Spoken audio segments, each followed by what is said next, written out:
This video will focus on the parts of Lamar Jackson's game as a passer where he is at times inconsistent. I'm comfortable for the most part in presuming that Todd Monken will be working with him to improve in at least some of these areas.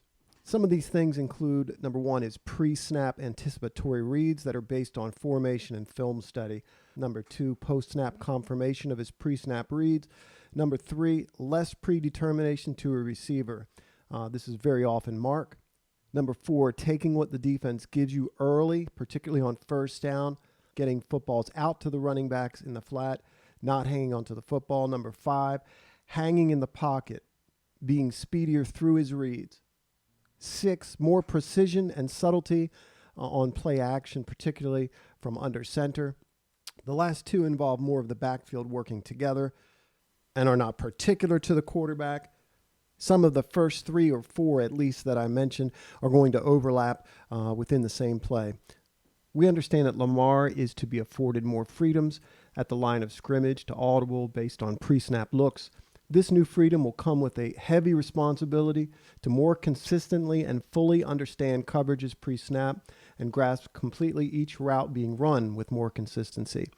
I can tell you what Marquise Brown is thinking right now. He's thinking, with the depth and the leverage being played by this safety, I've got this. If I get a step on this corner, it's a home run, it's a touchdown. That's exactly what Lamar Jackson should be thinking here.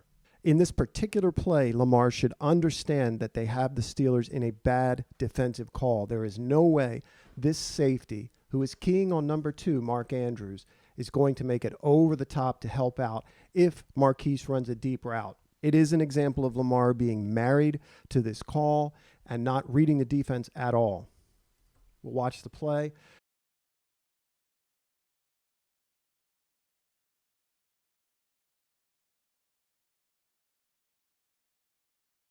Mid-play, we see the outside corner flat-footed, reading Mark Andrews underneath, and before Marquise Brown is even with the corner, he has his hand in the air, wanting the football his way. By the time Lamar realizes that this corner is sitting and driving on the underneath route and that he has Marquise deep, it's too late. In the end, he does see Marquise, and the end result is a pass interference call that puts the Ravens in the red zone. But this is something he should see as a possibility before the football is even snapped. The other thing that should be mentioned is that the Ravens settle for 3 on this drive and lose this game by 1 point. This is a part of Lamar's game that I believe could be more consistent, and I believe Todd Monken will make this a focal point getting into the 2023 season. These sorts of things are a big deal. I think in particular inside the division, as those games come down to who makes the fewest mistakes and who hits on these sorts of plays. Watch it again.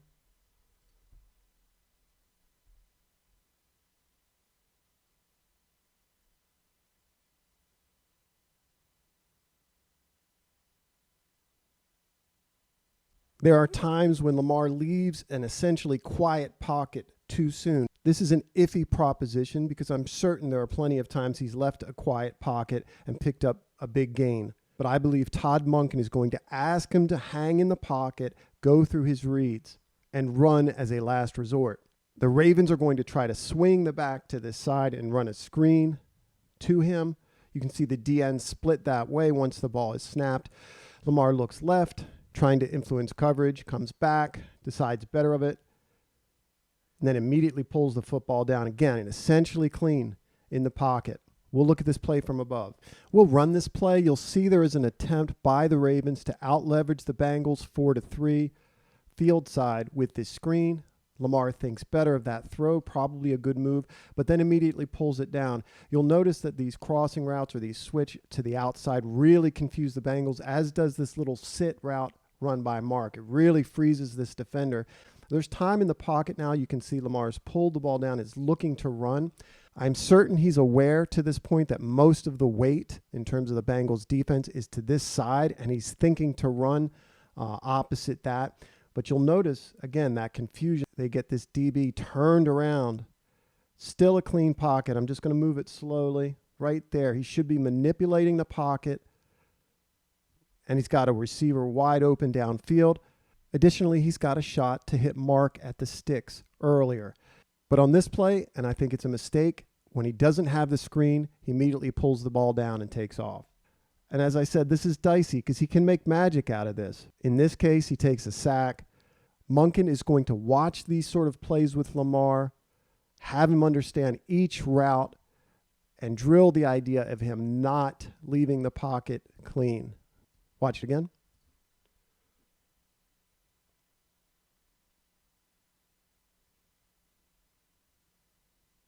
I think something that's going to be perhaps a bit of a challenge this year for Lamar is he's going to have to look at his receivers as just numbers, no names on the back of the jerseys. He's going to have to be consistent in his pre-snap reads and their post-snap confirmation or non-confirmation, and he's going to be asked to get the football out early. First down in particular is of great importance to Todd Monken. I think it's important to everybody, but Monken wants to get 6 or 7 on first down. To me, this is the hit right here to the flat, to the running back. He is waiting on Mark here the whole time. Mark's probably running a choice here, pivots out of this linebacker. Lamar, again, thinks better of delivering the football.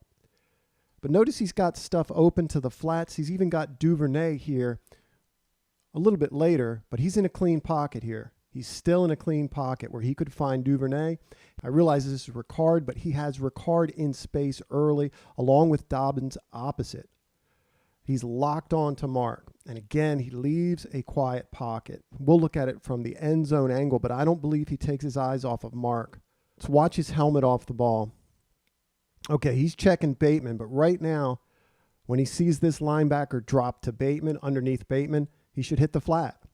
Instead, he waits on Mark and then leaves the pocket clean. Watch it again.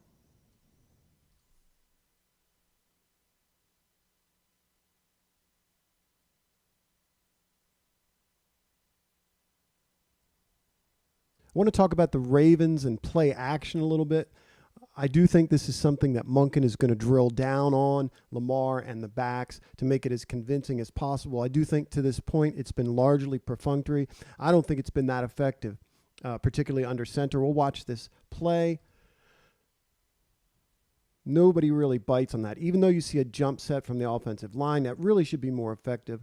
I think oftentimes as Ravens fans, we see a play like this where Lamar escapes the pocket, makes something happen. I think they get 8 or 9 here. Maybe they get, like 9 yards. And we think, wow, that's great. I guess nobody was open. Lamar made something happen. You see here the back, that is in the person of Justice Hill, leak out. I think Lamar in a deep drop here. Again, he's got double coverage to Mark and stares that down. I don't think he reads Justice Hill as being wide open here on this leak. If he puts this ball up and over to Justice Hill, it's probably a 20-yard game. There's certainly no shortage of Lamar making great throws and very good reads, but these are some of the things I'm sure Todd Monken is seeing on film and that he and Lamar will work towards improving as he gets more and more comfortable with the system and with the different coverages he sees.